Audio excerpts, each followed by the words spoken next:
कधी कधी आयुष्य आपल्याला इतकं थकवतं की रडायलाही डोळ्यात पाणी उरत नाही. माणूस चेहऱ्यावर हसू ठेवून जगत असतो, पण आतून तो रोज थोडा थोडा तुटत असतो. आणि मग एक दिवस कोणताही विचार न करता तो फक्त चालायला लागतो. माहितीये कुठं? त्या सावळ्या विठुरायाकडं, ज्याच्याकडं प्रत्येक प्रश्नाचं उत्तर असेलच असं नाही, पण प्रत्येक वेदनेला आधार नक्की असतो. यंदा मीही निघालोय पंढरीच्या वाटेवर.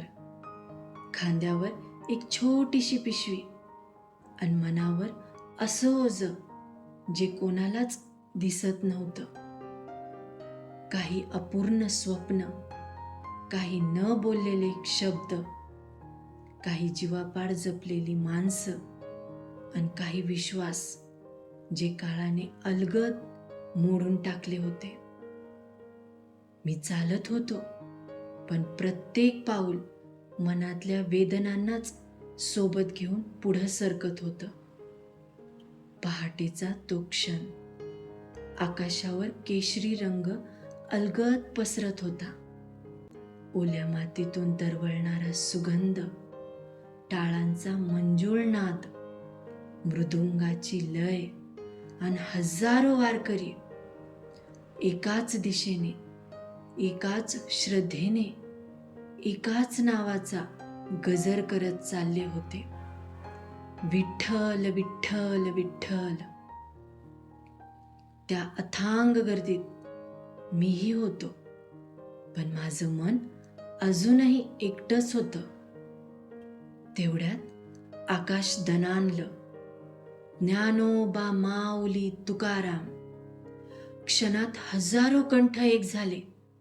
त्या जयघोषाने माझ्या कानांवर नाही, माझ्या जखमी मनावर अलगद हात ठेवला. थोडं पुढं गेल्यावर एक वृद्ध वारकरी दिसले.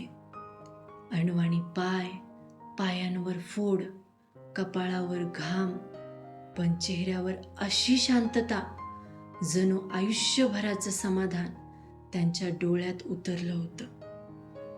मी विचारलं, आजोबा, इतकं चालून थकत नाही का? ते हसले आणि म्हणाले, थकतो रे बाळा, हे शरीर आहे, थकणारच. पण जेव्हा माझे पाय साथ सोडतात, तेव्हा विठ्ठल माझा हात धरतो. मग मी नाही चालत, तोच मला चालवतो.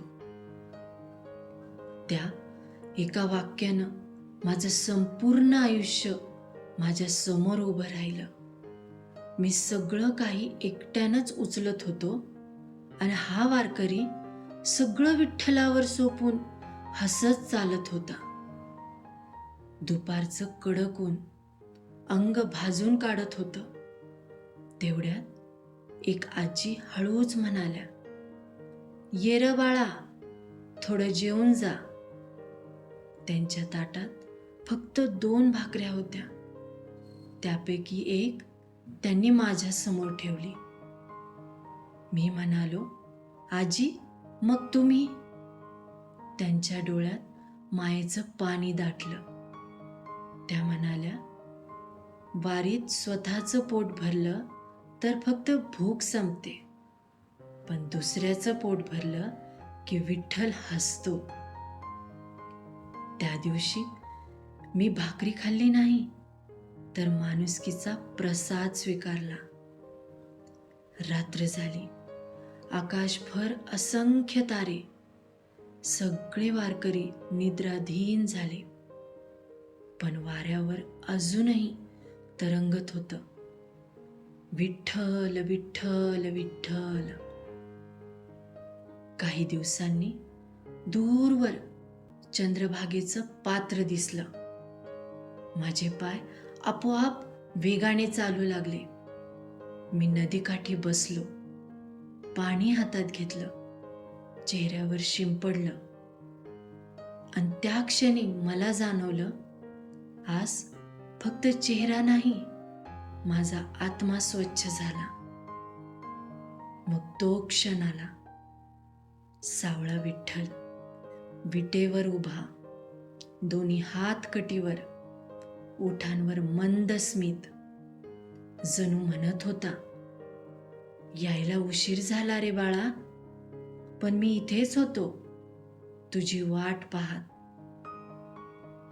मी काही मागितलं नाही, फक्त डोळे मिटून म्हणालो, विठ्ठला दुःख दूर कर. असं मी म्हणणार नाही, कारण याच दुःखांनी मला तुझ्यापर्यंत आणलं. फक्त मी जेव्हा हरवेन तेव्हा मला शोधायला तू ये. मी जेव्हा रडेन तेव्हा माझ्या प्रत्येक अश्रूत तू अस. आणि माझा शेवटचा श्वास जाईल तेव्हा माझ्या ओठांवर फक्त एकच नाव असू दे, विठ्ठल. डोळे उघडले.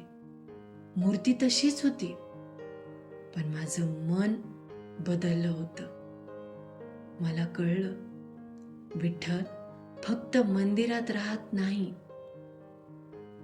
तो आई वडिलांच्या कष्टात असतो, शेतकऱ्याच्या घामात असतो, वारकऱ्याच्या फोड आलेल्या पायात असतो, स्वतः उपाशी राहून दुसऱ्याला घास देणाऱ्या हातात असतो, आणि प्रत्येक अश्रूत असतो जो प्रेमासाठी वाहतो.